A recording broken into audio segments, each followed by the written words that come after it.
आकाशवाणी लखनऊ से प्रादेशिक समाचार।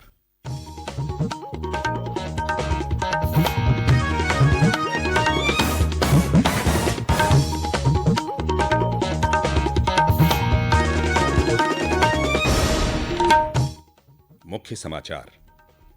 प्रधानमंत्री नरेंद्र मोदी ने आज नई दिल्ली में अधिक उपज, जलवायु अनुकूल और जैव सशक्त फसलों की 109 किस्में की जारी। किसानों और कृषि वैज्ञानिकों से किया संवाद। बसपा प्रमुख मायावती ने आज लखनऊ में पार्टी के वरिष्ठ पदाधिकारियों और जिलाध्यक्षों के साथ की बैठक। पार्टी ने उपचुनाव में राज्य की सभी 10 सीटों पर प्रत्याशी उतारने का किया फैसला। उप मुख्यमंत्री ब्रजेश पाठक ने कहा, राज्य सरकार लोगों को बेहतर स्वास्थ्य सुविधाएं मुहैया कराने के लिए उठा रही है प्रभावी कदम।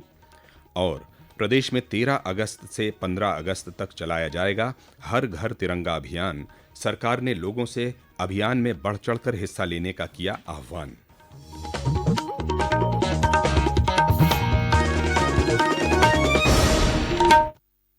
नमस्कार।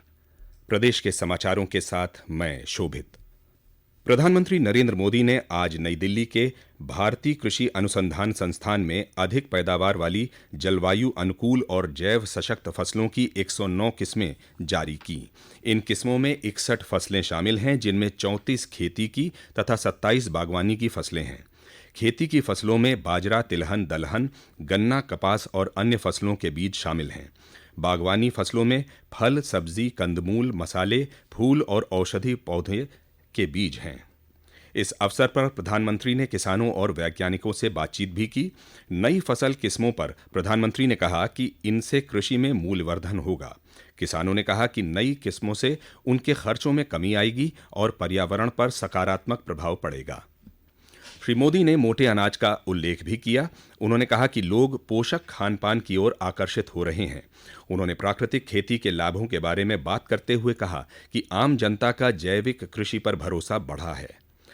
प्रधानमंत्री ने कहा कि लोग जैविक खाद्य पदार्थों का उपभोग कर रहे हैं और इनकी मांग बढ़ रही है।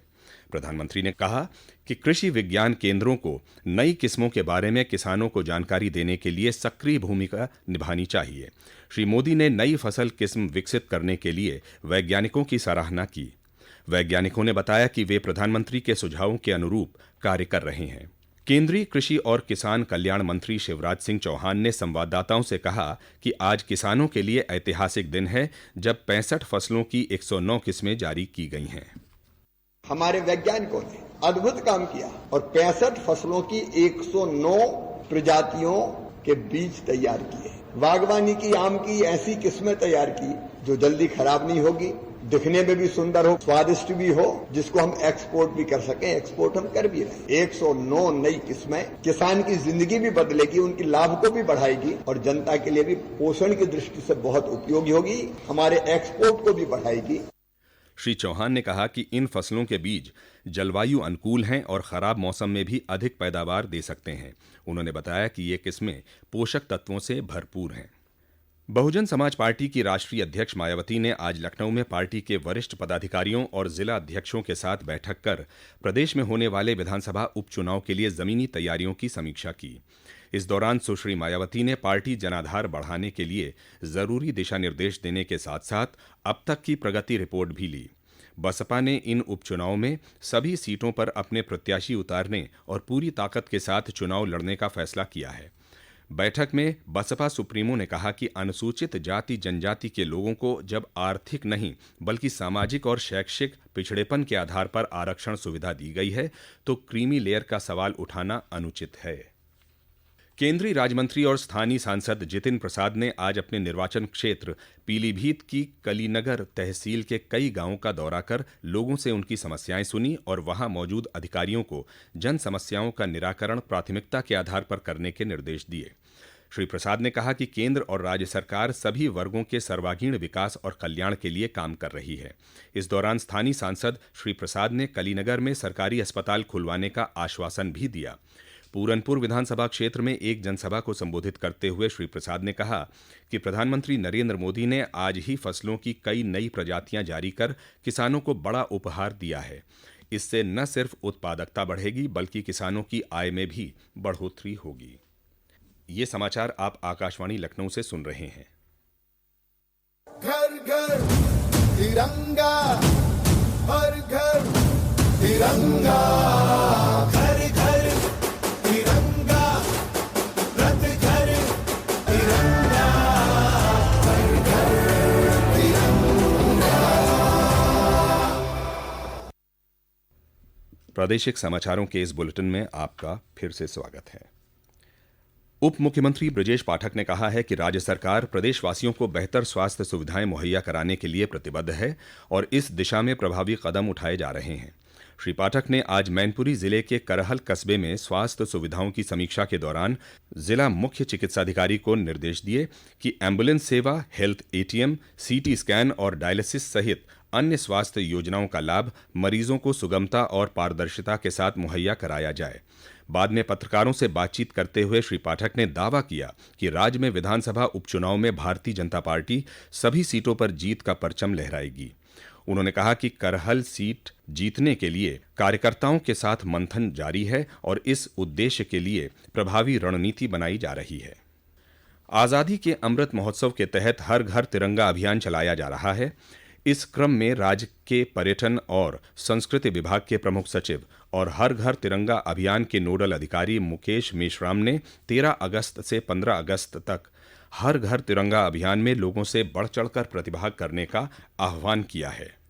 1947 की जो 75 वर्ष पूरे होने पर आजादी का अमृत महोत्सव हमने प्रारंभ किया। अब हम अमृत काल में प्रवेश कर चुके हैं। अपने घरों में जो झंडा संहिता है उसमें संशोधन करके सरकार ने नागरिकों को यह अधिकार दे दिया है कि वे अपने घरों पर भी झंडा फहरा सकते हैं। हम 13, 14, 15 अगस्त ये 3 दिन कम से कम प्रत्येक घर के ऊपर तिरंगा झंडा डिस्प्ले करें और राष्ट्र प्रेम की भावना को प्रदर्शित करें। यह भी हमारा संकल्प है। इसके लिए 4.5 करोड़ घर पूरे प्रदेश में उनको झंडे उपलब्ध हो जाएंगे। लोग पोस्ट ऑफिस से वहां से खरीद सकते हैं, राशन की दुकानें वहां से क्रय कर सकते हैं, जो पेट्रोल डीजल पंप स्टेशन है वहां से खरीद सकते हैं। हमारी भी यह एक अंदर से जिम्मेदारी है कि हम भी झंडे को, ये जो प्रतीक है हमारी राष्ट्रीय अस्मिता का, उसके प्रति आदर सम्मान का भाव प्रदर्शित करें।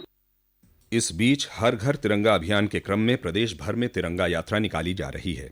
अंबेडकर नगर जिले में आज किसानों ने टांडा बहलोलपुर से पुंथर हाईवे तक तिरंगा यात्रा निकालकर लोगों को देश प्रेम का संदेश दिया। पेरिस ओलंपिक में कांस्य पदक जीतने वाली भारतीय हॉकी टीम के सदस्य ललित उपाध्याय का आज उनके गृह नगर काशी पहुंचने पर बड़ी तादाद में वाराणसी वासियों, खेल प्रेमियों और जिला हॉकी संघ के पदाधिकारियों ने मानव श्रृंखला बनाकर जोरदार स्वागत किया। बाबतपुर हवाई अड्डे से शहर तक जगह जगह स्कूली बच्चों, युवाओं और महिलाओं ने उनका अभिनंदन किया। ललित उपाध्याय ने काशी विश्वनाथ धाम पहुंचकर बाबा विश्वनाथ के दर्शन पूजन कर आशीर्वाद लिया। ललित उपाध्याय जिले के भगतपुर गांव के रहने वाले हैं। शाहजहांपुर में आज मीरानपुर, कटरा और बरेली स्टेशन के बीच पंजाब मेल एक्सप्रेस के जनरल कोच में आग लगने की अफवाह से भगदड़ मच गई। इस दौरान ट्रेन से नीचे कूदने की वजह से 20 यात्री घायल हो गए। गंभीर रूप से घायल 7 यात्रियों को शाहजहांपुर के राजकीय मेडिकल कॉलेज में भर्ती कराया गया है। मुरादाबाद रेल मंडल के सीनियर डीसीएम आदित्य गुप्ता ने बताया कि कुछ शरारती तत्वों ने सामान डिब्बे में रखा अग्निशमन यंत्र चला दिया, जिससे लोगों में दहशत फैल गई। शरारती तत्वों की पहचान करने के लिए जांच कराई जा रही है। राज्य के कई भागों में कल देर रात से हल्की और मध्यम बारिश का सिलसिला जारी है। लगातार हो रही वर्षा से लोगों को उमस भरी गर्मी से राहत मिली है। मौसम विभाग ने राज्य के कई भागों में अगले 5 दिनों के दौरान तेज बारिश की संभावना जताई है। और अंत में मुख्य समाचार एक बार फिर। प्रधानमंत्री नरेंद्र मोदी ने आज नई दिल्ली में अधिक उपज, जलवायु अनुकूल और जैव सशक्त फसलों की 109 किस्में की जारी, किसानों और कृषि वैज्ञानिकों से किया संवाद। बसपा प्रमुख मायावती ने आज लखनऊ में पार्टी के वरिष्ठ पदाधिकारियों और जिलाध्यक्षों के साथ की बैठक।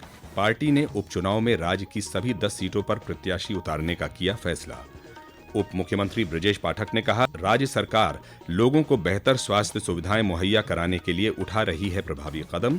और प्रदेश में 13 अगस्त से 15 अगस्त तक चलाया जाएगा हर घर तिरंगा अभियान। सरकार ने लोगों से अभियान में बढ़ चढ़कर हिस्सा लेने का किया आह्वान।